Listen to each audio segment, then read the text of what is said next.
അമ്മ, അമ്മയുടെ ജീവൻ അപകടത്തിലാണ്. അവൾ ഉടനെ തന്നെ സരളയെ ഫോൺ ചെയ്തു.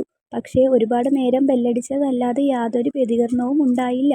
ഇത് മോഹിനിയെ കൂടുതൽ പരിഭ്രാന്തിയാക്കി. കാലുപിടിച്ച് അപേക്ഷിച്ചിട്ടാണെങ്കിലും രുദ്രേട്ടനെ എങ്ങനെയും ഈ വിവാഹത്തിൽ നിന്നും പിന്മാറ്റണം. ഉറച്ച തീരുമാനമെടുത്തവൾ മുറിക്ക് പുറത്തിറങ്ങി. ലിവിംഗ് റൂമിലോ ബാൽക്കണിയിലോ രുദ്രനെ കാണാതെ റൂമിന്റെ കതക് തട്ടുമ്പോൾ ദേഷ്യത്തോടെ വാതിൽ തുറന്നു പുറത്തു വന്ന രുദ്രൻ അവളോട് ശബ്ദമുയർത്തി. "എന്താടി നിനക്ക്? എന്തിനാ ഇങ്ങനെ എന്റെ മുറിയുടെ കതക് തല്ലി പൊളിക്കുന്നത്? മനുഷ്യന് ഒരു തരത്തിലും സ്വസ്ഥത തരില്ലെന്ന് വെച്ചാൽ? " പക്ഷേ മുമ്പിൽ നിൽക്കുന്നവളുടെ പേടിച്ചരണ്ട മുഖവും കരഞ്ഞു കലങ്ങിയ കണ്ണുകളും കണ്ട് ഒരു നിമിഷം അവനാ പഴയ രുദ്രനായി. അവന്റെ വലിഞ്ഞു മുറുകിയ മുഖം ഒന്ന് അയഞ്ഞു. രുദ്രേട്ടാ. ഏങ്ങലടിച്ചു കൊണ്ടുള്ള ആ വിളി അവന് അവഗണിക്കാനാവുന്നതായിരുന്നില്ല. അവൻ അവളെ അവിടെയുള്ള സോഫയിൽ പിടിച്ചിരുത്തി ശബ്ദത്തിൽ അല്പം അയവ് വരുത്തി കാര്യമെന്താണെന്ന് ചോദിച്ചു. എന്താ കാര്യം? അവളുടെ കൈകളിൽ പിടിച്ചുകൊണ്ട് രുദ്രൻ ചോദിച്ചു.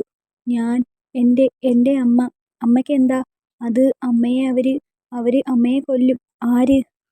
രാധിക മാഡം. ഈ കല്യാണം നടന്നാൽ അവർ എന്റെ അമ്മയെ കൊല്ലുമെന്ന് ഭീഷണിപ്പെടുത്തി. എന്നാൽ മോഹിനിയുടെ പറച്ചിൽ കേട്ടതും രുദ്രനിൽ ദേഷ്യം ഇരച്ചെത്തി. ഇതും മോഹിനിയും രാധികയും തമ്മിലുള്ള നാടകമാണെന്നവൻ വിശ്വസിച്ചു. അവൻ തന്റെ കയ്യിലിരുന്ന മോഹിനിയുടെ കൈകളെ കുടഞ്ഞെറിഞ്ഞു. നീ എന്താടി മോളെ വിചാരിച്ചു വെച്ചിരിക്കുന്നത്? നീ വന്ന് പൂങ്കണ്ണീർ ഒഴുക്കിയാൽ ഈ രുദ്രദർശൻ നിന്റെ വലയിൽ വീണു പോവുമെന്നാണോ? നീയും നിന്റെ രാധിക മാഡവും കൂടി പ്ലാൻ ചെയ്ത പുതിയ കളിയാണോ ഇത്? ആണോന്ന്? രുദ്രേട്ടാ പ്ലീസ്, അങ്ങനെയൊന്നും പറയല്ലേ. കാര്യങ്ങളൊന്നും രുദ്രേട്ടൻ വിചാരിക്കുന്നത് പോലെ അല്ല. രാധിക മാഡവും എന്നെ തെറ്റിദ്ധരിച്ചു വെച്ചിരിക്കുകയാണ്. അവരുടെ വിചാരം ഞാൻ അവരുടെ ഡീലിൽ നിന്നും പിന്മാറി രുദ്രേട്ടനെ വശത്താക്കാൻ നോക്കുന്നു എന്നാണ്. ഈ കല്യാണം ഞാനായി മുടക്കിയില്ല എങ്കിൽ എന്റെ അമ്മയെ കൊല്ലുമെന്ന് പറഞ്ഞെന്ന് ഭീഷണിപ്പെടുത്തി. അതിന് ഞാൻ എന്ത് വേണം? ഇതൊക്കെ നീയും നിന്റെ രാധിക മാഡവും തമ്മിലുള്ള കാര്യമല്ലേ? രുദ്രൻ അവളെ പുച്ഛിച്ചുകൊണ്ട് തിരിഞ്ഞു നടന്നതും അവൾ ഓടി വന്നവനെ വട്ടം പിടിച്ചതും ഒരുമിച്ചായിരുന്നു. രുദ്രേട്ടാ പ്ലീസ്, എന്നെ എന്ത് വേണമെങ്കിലും ചെയ്തോ, പക്ഷേ എന്റെ അമ്മയെ രക്ഷിക്കണം. എനിക്ക് ഈ ലോകത്ത് വേറെ ആരുമില്ല രുദ്രേട്ടാ. ഞാൻ എന്റെ അമ്മയുടെ ജീവൻ രക്ഷിക്കാൻ വേണ്ടി മാത്രമാണ് ഇങ്ങനൊരു വേഷം കെട്ടലിന് തയ്യാറായത് പോലും. ഞാൻ ഒരിക്കലും എന്റെ തെറ്റിനെ ന്യായീകരിക്കുകയല്ല. പക്ഷേ എന്റെ അമ്മയുടെ അവസ്ഥ അതോർത്തു മാത്രമേ ഞാൻ രുദ്രേട്ടൻ പറയുന്നത് എന്തും ഞാൻ അനുസരിക്കാം. പക്ഷേ എന്റെ അമ്മയെ രക്ഷിക്കണം. ഞാൻ രുദ്രേട്ടന്റെ കാല് പിടിക്കാം. നീ എന്തിനും മടിയില്ലാത്തവളല്ലേ. കാല് പിടിക്കാനോ ഒന്നും. നിന്നെപ്പോലെ ഒരുത്തിയെ ആത്മാർത്ഥമായി സ്നേഹിച്ചതിൽ എനിക്ക് എന്നോട് തന്നെ പുച്ഛം തോന്നുന്നു. നീ എന്നോട് കാണിച്ച സ്നേഹം മുഴുവൻ വെറുമൊരു ചതിയായിരുന്നു എന്ന് തിരിച്ചറിഞ്ഞ ദിവസം നിന്നെ ഈ മനസ്സിൽ നിന്നും അടിച്ചിറക്കിയതാ രുദ്രൻ. അതുകൊണ്ട് മുമ്പ് ഞാൻ സ്നേഹിച്ചിരുന്ന പെണ്ണെന്നുള്ള മുതലെടുപ്പ് നടത്താൻ ഇങ്ങനെ കരഞ്ഞു കാണിച്ചിട്ടൊന്നും ഒരു കാര്യവുമില്ല. നിന്നോട് എനിക്ക് യാതൊരു തരത്തിലുള്ള സഹതാപമോ അനുകമ്പയോ തോന്നുന്നില്ല. അവളെ തട്ടിമാറ്റിക്കൊണ്ട് അവൻ അലറി. രുദ്രേട്ടൻ എന്ത് വേണമെങ്കിലും പറഞ്ഞോ, പക്ഷേ ഞാൻ നിങ്ങളോട് കാണിച്ച സ്നേഹം അത് കളങ്കമുള്ളതായിരുന്നു എന്ന് മാത്രം പറയരുത്. ഇവിടെ വന്ന ആദ്യ ദിവസം മുതൽ ഞാൻ എന്റെ അർഹത പോലും മറന്ന് രുദ്രേട്ടനെ സ്നേഹിക്കാൻ തുടങ്ങിയിരുന്നു. അതൊരിക്കലും രുദ്രേട്ടനെ സ്വന്തമാക്കാൻ സാധിക്കില്ല എന്ന് അറിഞ്ഞുകൊണ്ട് തന്നെയായിരുന്നു. ഞാൻ ഒരിക്കലും മോഹിനിയല്ല, പകരം രുദ്രേട്ടന്റെ ദേവൂട്ടി മാത്രമായിരുന്നു എങ്കിൽ എന്ന് എത്രയേറെ തവണ ഞാൻ ആഗ്രഹിച്ചിരുന്നു. പക്ഷേ യാഥാർത്ഥ്യത്തിലേക്ക് വരുമ്പോൾ സ്വയം പഴിച്ച് എത്രയോ രാത്രികൾ ഞാൻ കരഞ്ഞു തീർത്തിരിക്കുന്നു. അത്രയ്ക്കും ഗതിയില്ലാത്തവളായിപ്പോയി ഞാൻ. സർവ്വവും തകർന്നവളെ പോലെ നിൽക്കുന്നവളെ കണ്ട് രുദ്രന്റെ നെഞ്ചൊന്ന് കലങ്ങി. എങ്കിലും അവളെ മുൻപിൽ അതൊന്നും പ്രകടമാക്കാതെ രുദ്രൻ അവളെ കടന്ന് അവന്റെ മുറിയിലേക്ക് പോയി. രുദ്രനിൽ നിന്നും ഒരു തരി ദയയെങ്കിലും പ്രതീക്ഷിച്ചു നിന്ന മോഹിനി എല്ലാം നഷ്ടമായവളെപ്പോലെ ലിവിംഗ് റൂമിന്റെ വെറും നിലത്തേക്ക് ഊർന്നിരുന്നു പോയി. അവൾക്കാകെ ഒരു മരവിപ്പായിരുന്നു. തന്റെ അമ്മയുടെ കാര്യം ഇനി എന്താവും? അവൾ വീണ്ടും ഒരു ഭ്രാന്തിയെപ്പോലെ സരളയുടെ ഫോണിലേക്ക് വിളിച്ചുകൊണ്ടേയിരുന്നു. പക്ഷേ കുറേ നേരം ഫോൺ അടിച്ചു നിൽക്കുന്നതല്ലാതെ അവരിൽ നിന്നും പ്രതികരണമൊന്നും ഉണ്ടായിരുന്നില്ല. ഇതേ സമയം റൂമിലെത്തിയ രുദ്രന്റെ മനസ്സാകെ കലുഷിതമായിരുന്നു. മോഹിനിയോട് അങ്ങനെയൊക്കെ പറഞ്ഞിരുന്നു എങ്കിലും അവളുടെ നിലവിലെ അവസ്ഥയിൽ അവന്റെ മനസ്സ് പൊള്ളിയിരുന്നു. രാധിക വളരെ കുടിലത നിറഞ്ഞ സ്ത്രീയാണെന്ന് ഇതിനകം തന്നെ അവൻ മനസ്സിലാക്കിയിരുന്നു. സ്വന്തം സ്വാർത്ഥ താല്പര്യങ്ങൾക്ക് വേണ്ടി സ്വന്തം ചോരയെ പോലും വഞ്ചിക്കാൻ തയ്യാറായ രാധികയെപ്പോലെ ഒരു സ്ത്രീ മോഹിനിയുടെ അമ്മയുടെ കാര്യത്തിൽ യാതൊരു ദയയും കാണിക്കാൻ വഴിയില്ല എന്നവന് 100% ഉറപ്പായിരുന്നു. മാത്രവുമല്ല, മോഹിനി പറഞ്ഞ പ്രകാരം രാധികയുടെ മനസ്സിൽ മോഹിനി ഇപ്പോൾ അവരുടെ ശത്രുപക്ഷത്തിലാണ്. ഉറപ്പായും അവർ മോഹിനിയോടുള്ള വൈരാഗ്യം തീർക്കുന്നത് അവളുടെ അമ്മയെ ഉപദ്രവിച്ചു കൊണ്ടാവും. മോഹിനിയും രാധികയും ചെയ്ത തെറ്റിന് ആ പാവം അമ്മ എന്ത് പിഴച്ചു? പാടില്ല. അവർക്കൊരു പോറൽ പോലും ഏൽക്കാൻ പാടില്ല. രുദ്രൻ ചില തീരുമാനങ്ങൾ എടുത്തുകൊണ്ട് അവന്റെ പേഴ്സണൽ സെക്യൂരിറ്റിയായ ശങ്കറിനെ ഫോൺ ചെയ്തു.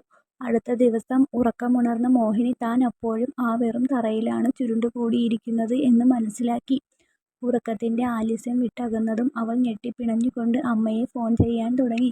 എന്നാൽ തലേന്നത്തതിൽ നിന്നും വിപരീതമായി അവരുടെ ഫോൺ അപ്പോൾ സ്വിച്ച് ഓഫ് ആയിരുന്നു. തന്റെ മുടിയിൽ കൊരുത്തു വലിച്ചുകൊണ്ട് അവൾ ഒരു ഭ്രാന്തിയെപ്പോലെ അലറി. എന്ത് ചെയ്യണമെന്നറിയാതെ നിൽക്കുമ്പോഴാണ് ആരോ വാതിൽ തുറക്കുന്ന ശബ്ദം കേട്ടത്. നോക്കുമ്പോൾ വാതിൽ തുറന്നു വരുന്നത് രുദ്രനായിരുന്നു. അവളൊരു മരവിപ്പോടെ അവനെ നോക്കി നിന്നു. എന്നാൽ രുദ്രനൊപ്പം അകത്തേക്ക് പ്രവേശിച്ച ആളെ കണ്ട് അവളുടെ മുഖത്തെ നിസ്സംഗത ആശ്ചര്യത്തിന് വഴിമാറിയത് നിമിഷനേരം കൊണ്ടായിരുന്നു. അമ്മ!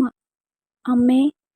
ഒരു പൊട്ടിക്കരച്ചിലോടെ സർലയുടെ നെഞ്ചിൽ വീണ് കരയുമ്പോൾ താൻ അത്രയും നേരം അനുഭവിച്ച മാനസിക സംഘർഷം തന്നെ വിട്ടുപോകുന്നതായി അവൾ മനസ്സിലാക്കി. തന്റെ മകളെ ഇറുക്കെ പുണർന്നുകൊണ്ട് ആശ്വസിക്കുമ്പോൾ ആ അമ്മയും നാളുകൾ കൂടി മകളെ കണ്ടതിന്റെ നിർവൃതിയിലായിരുന്നു. കഴിഞ്ഞ ദിവസം രാത്രിയിൽ പതിവിലും നേരത്തെ ഉറങ്ങിപ്പോയതിനാൽ സരള മോഹിനിയുടെ കോളുകളൊന്നും തന്നെ കണ്ടിരുന്നില്ല. രാത്രി ഏറെ വൈകി ആരോ കോളിംഗ് ബെൽ അടിക്കുമ്പോൾ അവർ ഞെട്ടിപ്പിണഞ്ഞ് എഴുന്നേൽക്കുകയായിരുന്നു. സമയം നോക്കുമ്പോൾ രാത്രി 12:30. ഇതിപ്പോ ആരാ ഈശ്വരാ ഈ പാതിരാത്രിക്ക്? ചിലപ്പോൾ അപ്പുറത്തെ മീരയായിരിക്കും. സരളയുടെ വീട്ടിന് പുറകിലായി സ്ഥിതി ചെയ്യുന്ന വീട്ടിലെ കുട്ടിയാണ് മീര. വീട്ടിൽ അച്ഛനും അമ്മയും അവളും അനിയനുമാണ് താമസം. മുഴുക്കുടിയനായ മീരയുടെ അച്ഛൻ മിക്കവാറും കുടിച്ച് ലക്കുകെട്ട് വഴിയിലായിരിക്കും ഉറങ്ങുക. വല്ലപ്പോഴും വീട്ടിൽ വരുന്ന ദിവസങ്ങളിൽ അച്ഛനും അമ്മയും തമ്മിൽ ഒന്നും രണ്ടും പറഞ്ഞും അടിയായിരിക്കും. അങ്ങനെയുള്ള ദിവസങ്ങളിൽ വഴക്ക് കണ്ടു നിൽക്കാനാകാതെ മീര നേരെ സർലയുടെ വീട്ടിലേക്ക് പോരും. സരളയ്ക്ക് അവൾ മോഹിനിയെപ്പോലെ തന്നെയാണ്. മിക്കവാറും ഇന്നവളുടെ അച്ഛൻ വന്നു കാണണം. സരള ഓർത്തു. അഴിഞ്ഞുലഞ്ഞ മുടി വാരിക്കെട്ടി മുന്നിലെ വാതിൽ തുറക്കുമ്പോൾ. പക്ഷേ മീരയ്ക്ക് പകരം മുമ്പിൽ നിൽക്കുന്ന തടിയന്മാരായ 2 പുരുഷന്മാരെ കണ്ട് അവരുടെ കണ്ണുകളിൽ ഭീതി നിറഞ്ഞു. ആരാ? വിറയ്ക്കുന്ന ശബ്ദത്തിൽ വന്നവരോട് ചോദിക്കുമ്പോൾ സ്വന്തം ശബ്ദത്തെ തിരിച്ചറിയാൻ പോലും അവർക്കായില്ല. മിസ് മോഹിനിയുടെ അമ്മയല്ലേ? വന്നവരിൽ ഒരാൾ ചോദിച്ചു. അവരുടെ മുഖഭാവം സൗമ്യമായിരുന്നു. എങ്കിലും സരളയ്ക്ക് വല്ലാതെ ഭയം തോന്നി. തന്റെ മകൾക്ക് എന്തോ അപകടം പറ്റി എന്നവർക്ക് തോന്നി. എന്റെ കുഞ്ഞിന് എന്താ പറ്റിയത്? ആശങ്കയോടെ ചോദിക്കുന്ന ആ അമ്മയോട് വളരെ സമാധാനപരമായി വന്നവർ സംസാരിച്ചു തുടങ്ങി. അമ്മ ഭയപ്പെടാൻ ഒന്നുമില്ല. ഞങ്ങൾ രുദ്രൻ സാർ പറഞ്ഞിട്ട് വന്നതാണ്. രുദ്രന്റെ പേര് കേട്ടതും സരളയുടെ കണ്ണിൽ ഇരുട്ട് കയറി. രുദ്രൻ കാര്യങ്ങളെല്ലാം അറിഞ്ഞെന്നും പിന്നീട് നടന്ന കാര്യങ്ങളും കഴിഞ്ഞ ദിവസം ഫോൺ വിളിച്ചപ്പോൾ മോഹിനി പറഞ്ഞവർ അറിഞ്ഞിരുന്നു. അതുകൊണ്ട് തന്നെ രുദ്രന്റെ ആളുകളുടെ ഉദ്ദേശം ഒരിക്കലും നല്ലതാവില്ല എന്നവർ ഭയന്നു. സരളയെ കിടുകിടാ വിറയ്ക്കാൻ തുടങ്ങി.